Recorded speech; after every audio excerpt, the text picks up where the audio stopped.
वांझन ताल के 5000 आबादी रखंदड़ ॻोठ हिन जदीद दौर में भी बुनियादी सहूलतुनि खां वांझिला आहे, जंहिं सबब रहवासी सख्त परेशान आहिनि। तफ़सील ॿुधाए रहियो आहे सागर सोलंकी। मांझन तालुके जी यूसी लाखा जो 5000 जी आबादी रखंदड़ ॻोठ सिराई सोलंकी, जेको हिन जदीद दौर में भी समूरनि बुनियादी सहूलतुनि खां महरूम आहे। हिन ॻोठ में सिर्फ़ सोलंकी बिरादरी सदियुनि खां आबाद आहे, पर बदकिस्मतीअ सां हिन ॻोठ जा रहवासी अॼु रोड, रस्तनि, पीअण जे साफ़ पाणी, सिहत, ड्रेनेज सिस्टम न हुजण समेत अनेक मसइलनि खे मुंहुं ॾेई रहिया आहिनि। हिन ॻोठ जे ॿारनि खे तइलीम ॾियारण जे लाइ 2 स्कूल मौजूद आहिनि, पर तइलीम खाते जे अमलदारनि जी नाअहली सबबि उन्हनि स्कूलनि में पढ़ंदड़ स्कूली शागिर्दनि तोड़े शागिर्दियाणियुनि जे लाइ फर्नीचर न आहे, जंहिंजे करे स्कूल जा शागिर्द तोड़े शागिर्दियाणियूं पट ते वेही तइलीम हासिल करण ते मजबूर आहिनि। असांजो ॻोठ सिराई सोलंकी क़दीमी आहे, तमामु पुराणो ॻोठ आहे, पर हिन ॻोठ में ड्रेनेज जी का बि सहूलत न आहे, बुनियादी सहूलत का बि मौजूदु न आहे।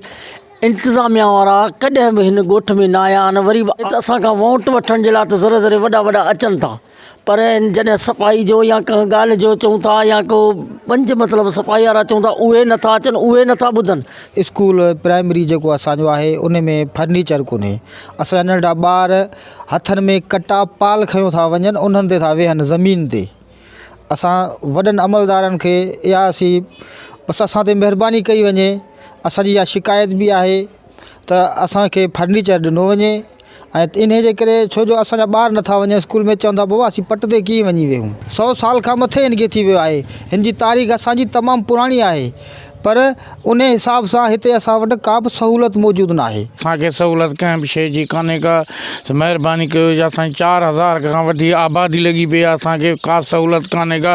हीअ तव्हां ॾिसो बाथरूम, हीअ नालियूं असांजूं जेके आहिनि, तव्हां बिल्कुलु गंदगी लॻी पई आहे। असांखे सहूलत कंहिं शइ जी बि कान्हे का। ॻोठ में काफ़ी बुनियादी मसइला जनम वठी रहिया आहिनि, जेके अञा ताईं हल न थी सघिया आहिनि। चूंडियल नुमाइंदनि खां हीअ ॻोठ शायदि विसरी वियो आहे।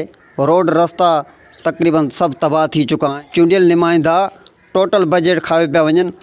आवाम काफ़ी मसइलनि खे मुंहुं ॾेई रही आहे। असांजे ॻोठ में का बि सहूलत न आहे। असांजा जेके बि चङा माण्हू आहिनि, जेके नौकरियूं मिलनि थियूं, उन्हनि जा पैसा वठी ॿाहिरां खाए वञनि। ॻोठ जो को बि माण्हू का नौकरी ते न आहे। असां अमलदारनि खे ऐं जेके सिंध जा वस वारा आहिनि, उन्हनि खे अपील था करियूं त बिराए महिरबानी असांजे ॻोठ खे का सहूलत ॾिनी वञे। ॻोठ सिराई सोलंकी जे रहवासियुनि वस वारनि खां मुतालबो कयो आहे त जल्द खां जल्द ॻोठ सिराई सोलंकी जा बुनियादी मसइला हल करे रहवासियुनि खे परेशानियुनि खां बचायो वञे। सागर सोलंकी, आवाज़ TV न्यूज़ सन।